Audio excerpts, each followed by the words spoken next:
So hello everybody, Joe Kokosi here. I'm speaking with Karl Shreeves at PADI. Hey Karl, how you doing? How's things in California? Oh, they're great. Sunny day. We had rain last night, but it's nice and typical Southern California weather today. And it's cold and miserable in New York. But today we're going to talk about an event happening in May of 2012, Natural Rebreather Forum 3. What is your title exactly at PADI?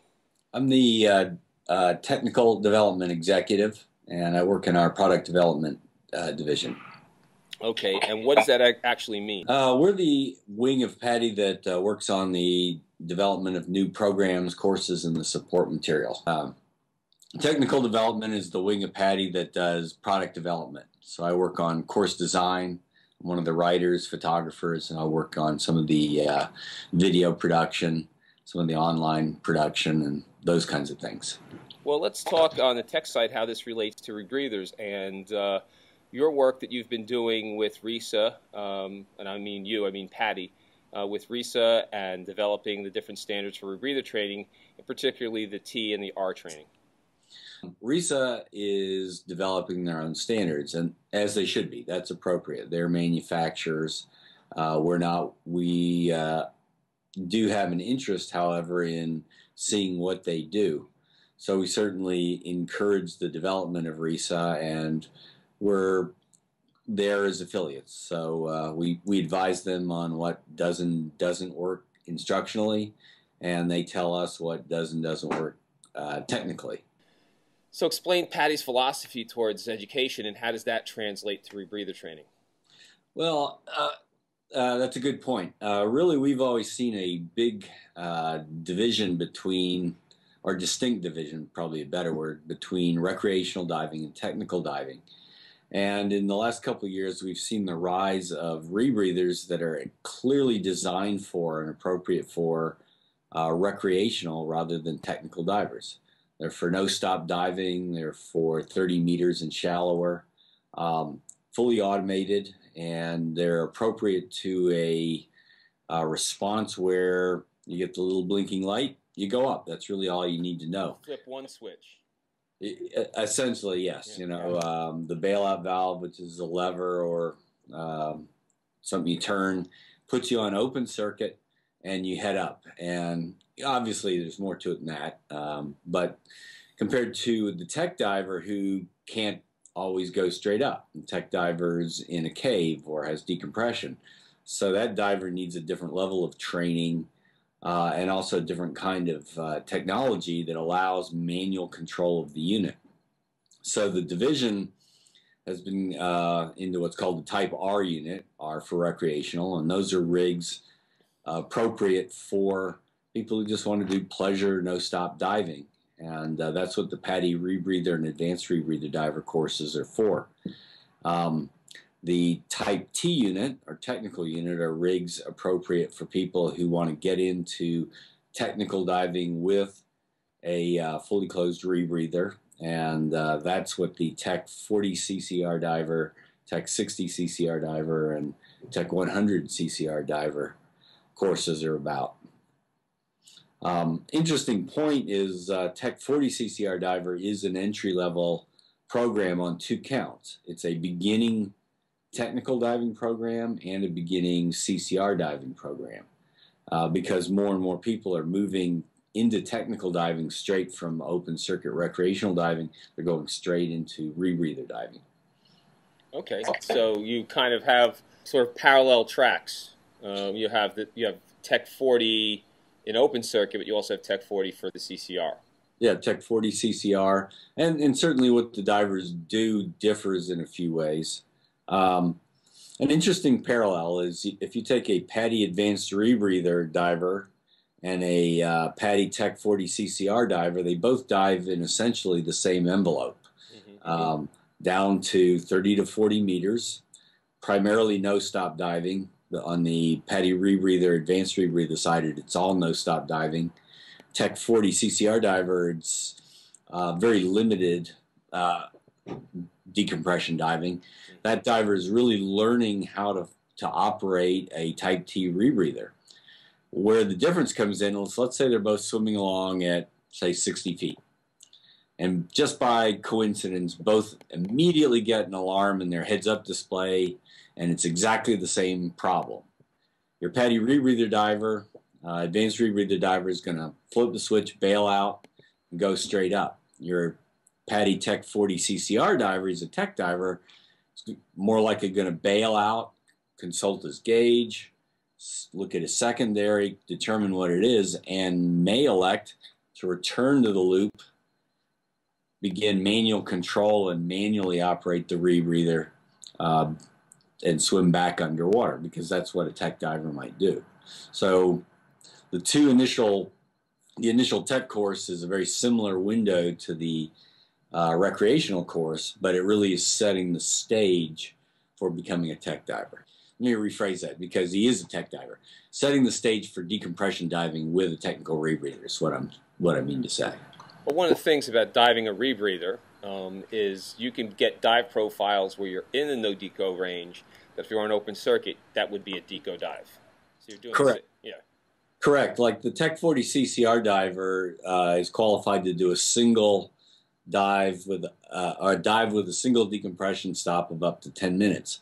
In open circuit, that's a pretty mild beginner tech decompression dive. On a rebreather, if you run up a 10-minute decompression, especially if you're not going deeper than 130 feet, that's a pretty major dive. You've been down there a while. Okay, Karl, now let's talk a little bit about upcoming Rebreather Forum 3, which is going to be in May in Florida.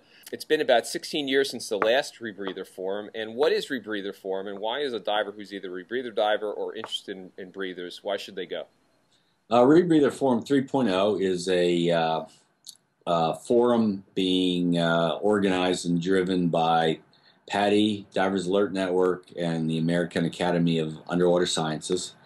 And its significance is that we have not had a forum like this, as you said, in 16 years. What we're doing here is bringing together basically all the top experts in the world on rebreather design, rebreather training, operations with rebreathers, from both the civilian and research side, but also some from the military. And the idea is to identify some of the issues that apply from engineering all the way to use, to the different user groups, identify what those issues are, identify solutions, and come to some consensus on how we should proceed as a community. This is really overdue. The last one was 16 years ago, but yet the proceedings for 2.0 are one of the most popular downloads from RubiconFoundation.org, and that was very much a landmark event, and so we're about to do another one. What's different with this one is the previous one was for the science and engineering crowd only.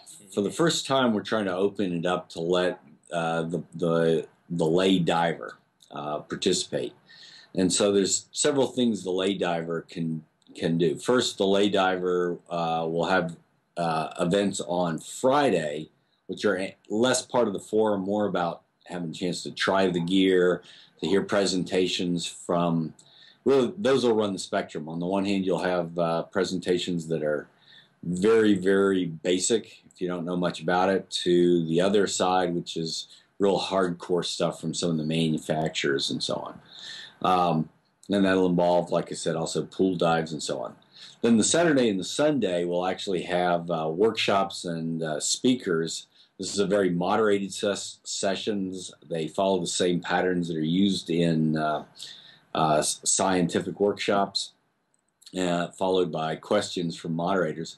There, the audience gets to actually see policy and consensus and decision and debate happening real time. So after the presentations and the discussions, then the floor commonly opens up for discussion, and there's the opportunity for the audience to make comment and to ask questions.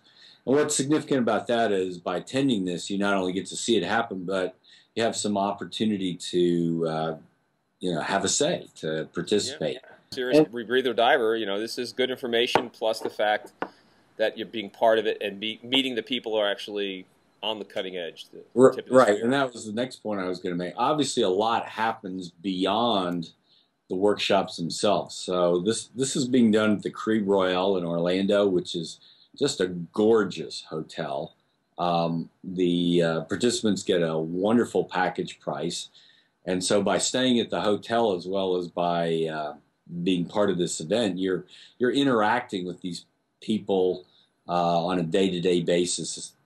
On coffee breaks, there will be an exhibits floor, meals, there's a couple banquets, and so on. So, as in most forms of business, some of the biggest decisions happen kind of on the fly, and then that comes into the forums, typically is brought up as a subject by those who've had those dialogues. So it's a very cool interactive way to go. But the forum will conclude on Sunday, and then there will be a consensus on key issues drawn, and obviously there will be a proceedings published as well. And it'll help set the direction for what we do as a community, probably for another 5 to 10 years, hopefully not another 16. I think things are moving faster now, especially with rebreathers cutting into the mainstream with recreational breathers. So what's your next big trip, Karl, after we do this Skype thing here? Well, it's funny you'd say that. The timing of the Rebreather Forum has been intentionally set up so that people coming from across the Atlantic, which is a large rebreather community in the UK and Europe, as you know, can go directly from there to Interspace in Grand Cayman. So that is my next big trip.